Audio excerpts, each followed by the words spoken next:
Hey y'all, it's Emma, and welcome back to my gameplay channel. So last week I started a game that was particularly interesting to me. It's called I Love You, Colonel Sanders, and I haven't stopped thinking about that game this week. So this is episode 2 of that game. There is a card to link you to the first episode if you missed it, but we're just gonna get right back to dating Colonel Sanders. Or hopefully we're not there yet, right? Cross your fingers. Alright. You step into the massive cooking arena where the afternoon lesson will take place. Each student gets an oven and all the tools and ingredients they could need. Look at this place, it's magnificent. Finally, we get to show our stuff. Wait a second, oh no, we have to show our stuff. What if I totally blow it? You're not gonna blow anything, except maybe kisses to the crowd of fans you're gonna earn with your signature, adorable, tiny food creations. Miriam would make tiny food. Sprinkles is wearing glasses. Welcome, students, to the cooking arena. For today's lesson, we'll be cooking with partners. Hurry up and pair off. Naturally, Miriam looks over at you, but unable to control yourself, you pounce on Colonel Sanders. Hey, Colonel, would you like to tackle this lesson as a team? A team of 2, that is. Me and you. If that wasn't clear. My character is suave. Wanna be my partner? Aww. Sure, Emma. I'll prepare our station. Miriam looks devastated. Oh. Without you as a partner, Miriam is left standing alone. 2 different students quickly take notice. Hello, new partner! Beep boop bzz. Choose Clank! Choose Clank! I wanna date Clank. Oh my, 2 potential partners. I'm so sorry, gentlemen, but I don't know who to choose. Looks like you'll have to pick for her. Friend duties can be a little awkward, but that's the price you'll pay for not being alone forever. Fair. Who do you want to ask to be Miriam's partner? Clank. Obviously, Pop is confusing. Sorry, Pop, but I think Miriam will be partnering with Clank today. It's okay, I already ate. It's not entirely clear if Pop has any idea what the point of the school is even is at this juncture. Clank is clearly excited to have some attention. He heats up and begins to roll back and forth. I wasn't sure how to make those noises, and I'm glad the game did it for me. Hold on there, fella. We don't even know the assignment yet. Oh, she doesn't look happy. Technically, Clank might not have a face, but there's something charming and earnest about him. Bzzzt. Tissue, I hardly know ya. I'm Miriam. Clank judders and a panel shakes loose. You get the impression that this is a sign of affection. That's sweet. Looks like you 2 will be fine. I'm such a jerk for just leaving her like that, by the way. Now it's time to focus on your own cooking classwork. Alright, you 2, for today's lesson, we're going to keep it simple. Pick a basic dish and divide up the steps. No chef is an island, it takes 2 flints to make a fire. You get the idea. Do I sprinkles? I'm not sure. Which dish do you suggest to your partner, Colonel Sanders? We could do steak tartare, seems easy enough. It's fancy and you don't even need to cook it. Using octopus will blow Colonel Sanders' mind. Or your grandmother's mashed potatoes and gravy. I'm going to go with what I know about KFC, so it's gotta be potatoes and gravy. I've always been something of a down-home chef. I was thinking we could make something warm, inviting, comforting. Maybe mashed potatoes and gravy. I couldn't imagine one without the other. Colonel Sanders cast a coy look at you, causing your whole face to go beet red. Embarrassed, you quickly turn away. I'll go get the potatoes. No, please, let me. Picking perfect produce is a passion of mine. It's hard to say. Picking perfect produce, picking perfect produce, picking perfect produce. Looks like things are getting pretty fresh around here. Does someone have a crush on Colonel Sanders? We're just cooking partners. Mind your own business. Sanders' heart is my business, and you better keep your fingers off my man. Did someone call for me?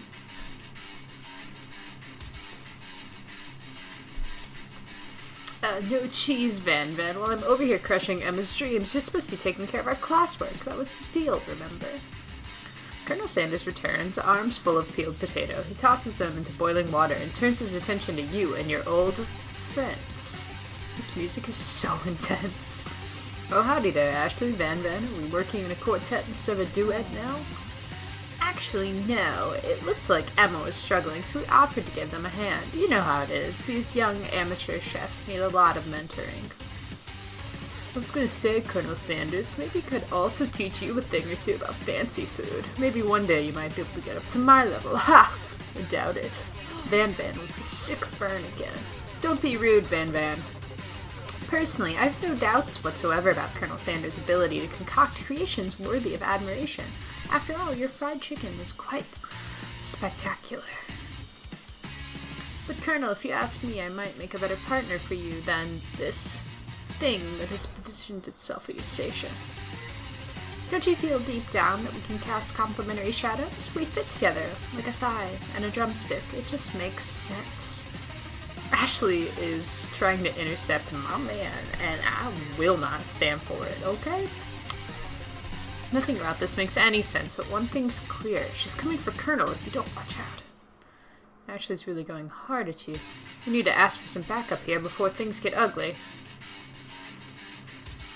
Alright, so we can ask Colonel Sanders or Miriam, who is my bestie forever, who always has your back. But Miriam is so bad at confrontation, but I think I'm gonna go with Colonel Sanders. I'm here to learn and to express myself via my cuisine, not bicker with prima donnas. Partners were chosen at the beginning of class, so let's all respect the format, okay? You turn to Colonel Sanders to confirm that you're on the same page. I choose Colonel Sanders, and Colonel Sanders chooses me, isn't that right? A businessman respects all fair agreements, from contracts to handshakes. I took on Emma as my partner for this activity, and I stand by it. Based on your team's behavior, I'd say you're perfect for each other. Neither of you has Emma's natural talent, or their loyalty. Being defended by Colonel Sanders leaves you feeling proud and full of potential. You look for Sprinkles in hopes that he might step up, but he's nowhere to be found. Darn those cute corgis and their short but sturdy stature. Look down at your station and realize that in the tension of the moment, your hands have been cooking on autopilot. Distracted by the drama, you've already crushed the boiled potatoes into a perfectly creamy mash texture, with plenty of butter and cream flavors. It's as if your natural passion guided you through the steps you know so well while your attention was elsewhere. I'm really good at cooking. That's pretty cool. I know just what to do. Colonel Sanders extends his hand. He's holding a beautiful white porcelain gravy boat, out of which pours a smooth brown gravy, smothering your nearly finished potato dish. Wow.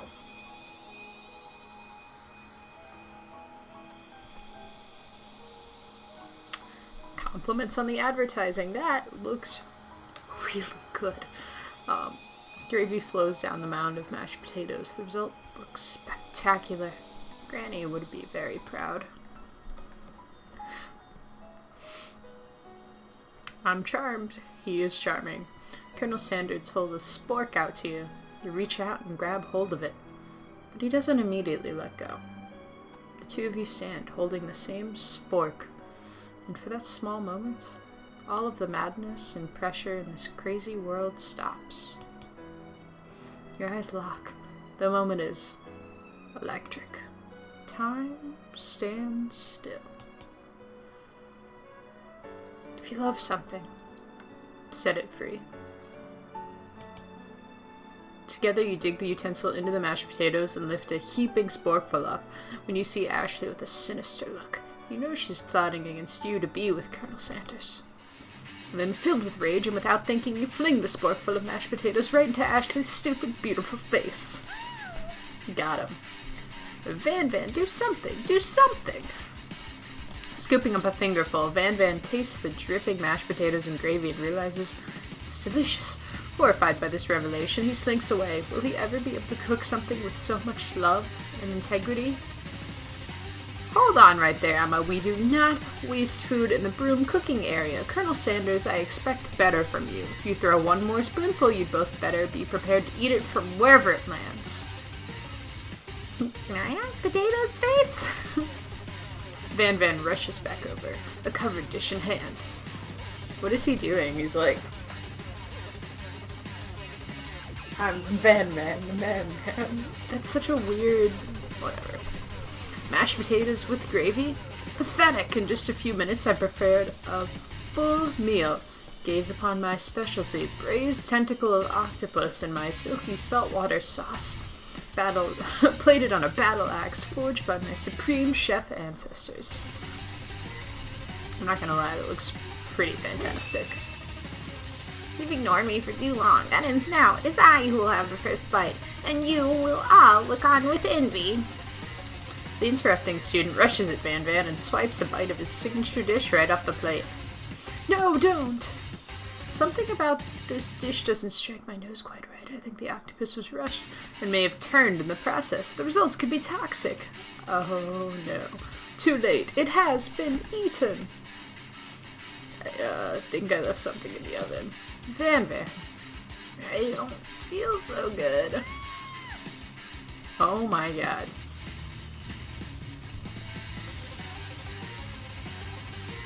It killed him. He died. He just died. Everyone step back. Don't take another bite.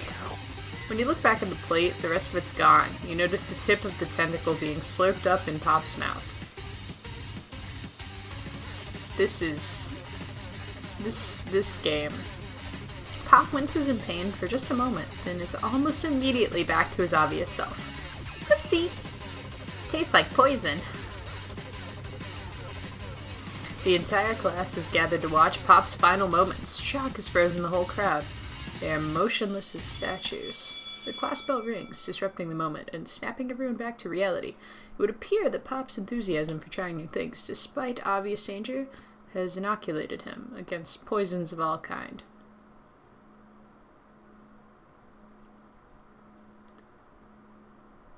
That was convenient.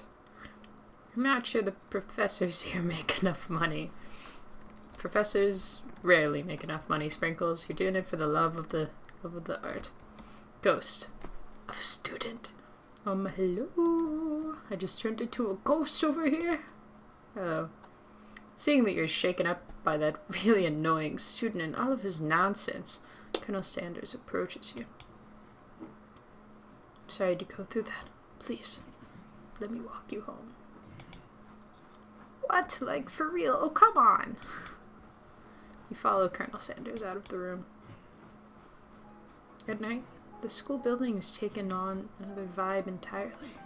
It's dark and more than a little spooky. Colonel Sanders stands in the quad's neon glow and speaks softly. The mashed potatoes you made in class today. Before you go on, I want you to know they're not a great representation of my skills. I didn't even realize I was making them. They were amazing.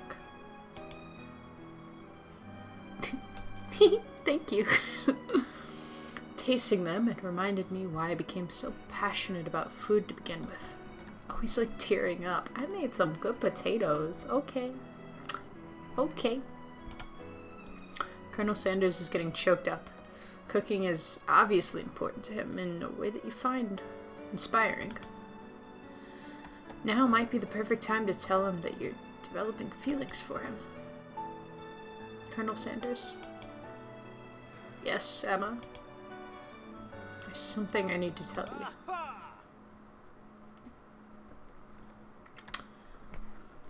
I'm getting no loving in real life, and I'm getting no loving in the game, because here's Van Van back again.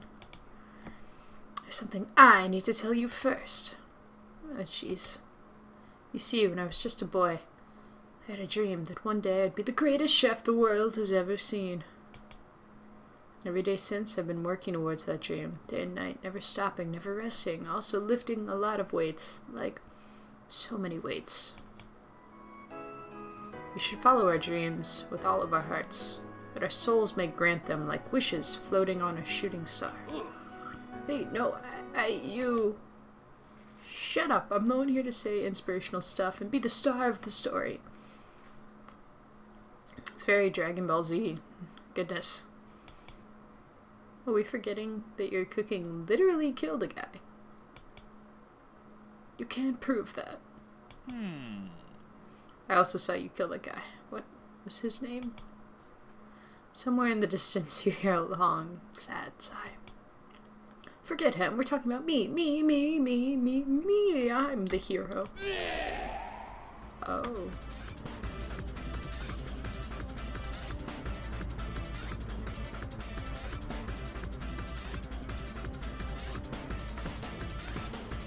The Spork monster is here to fight a hero.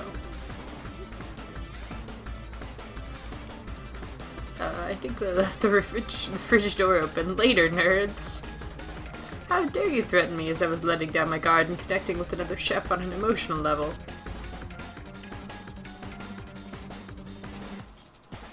Be afraid, be very afraid of me because I'm a monster, see? Is he rhyming on purpose, or is that just a coincidence? Before you can discuss syntax any further, but I'd love to discuss syntax. I want to go back to that. It's a turn-based fight sequence. What will you do?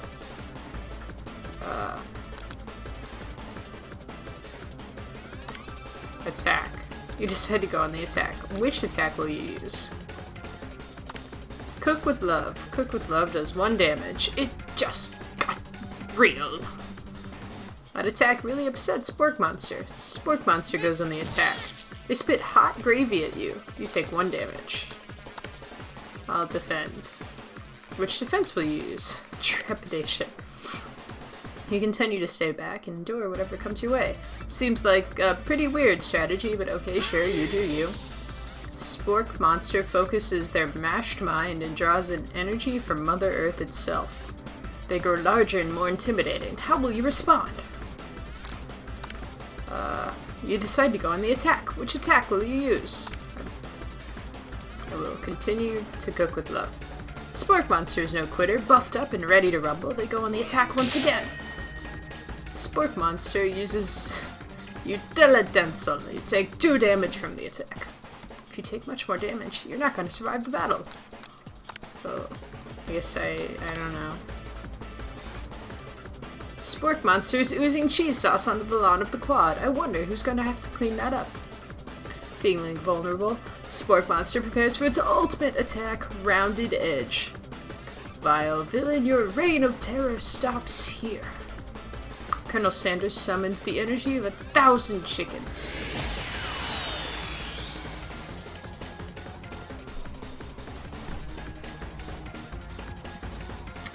Hot Pie Power Pinch! Hot Pie Power Pinch does 10 damage. Spork Monster is defeated. Emma. That's me. You saved me. An injured Spork Monster spews steam into the night.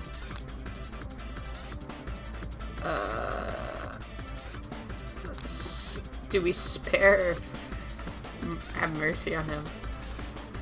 I suppose we should spare him.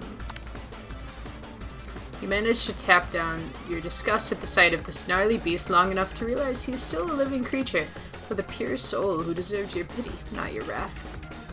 Begone, beast, and don't you dare come back for a follow-up encounter tomorrow.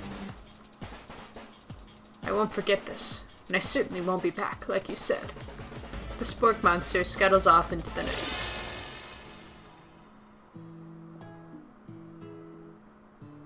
The defeated monster left behind a special item. It appears at first to be a cookbook, but on closer inspection it's so much more. It's a book of magic spells with a golden chicken on the cover. Oh. Obviously. You open the cover and find a library card tucked inside. The last name to have signed it out is Borko. Borko. That name sounds strangely familiar. Your blood is pumping as you stand in the quiet of the night, holding the mysterious book in your hands. As you come down from your battle buzz, you realize that your final attack has left you completely depleted. The world around you begins to fade away. Without any energy to keep your eyes open, darkness overtakes you. The image of Colonel Sanders flashes before your eyes as you fall asleep. He must have helped you get home. In your tired state, you don't know if you could have made it without him. What a guy. You want to thank him, but you don't have the strength to utter a single word. You feel your covers being pulled up over you as you're tucked in tightly. Good night, my Colonel. In your dream, you're together with Colonel Sanders. For some reason, Sprinkles is also there, instructing your love. Dreams are weird.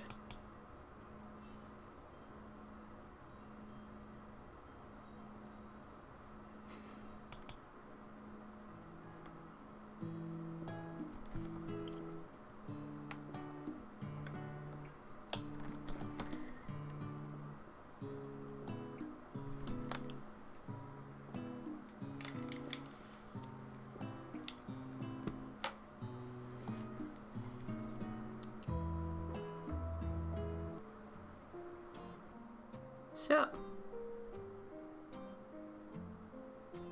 I didn't know what to make of that. And I don't know what's happening at all, even a little bit. But if you want to know what happens along with me, please hit that subscribe button down below. I am so confused and need someone to talk about this with. So also leave a comment and like if you liked. Let me know how I'm doing. And you can follow me on socials if you would like to have in-depth discussions about this insanity in a more accessible way. I'm gonna finish this game because it is only getting more confusing. But I hope you'll see me next time, guys. Peace.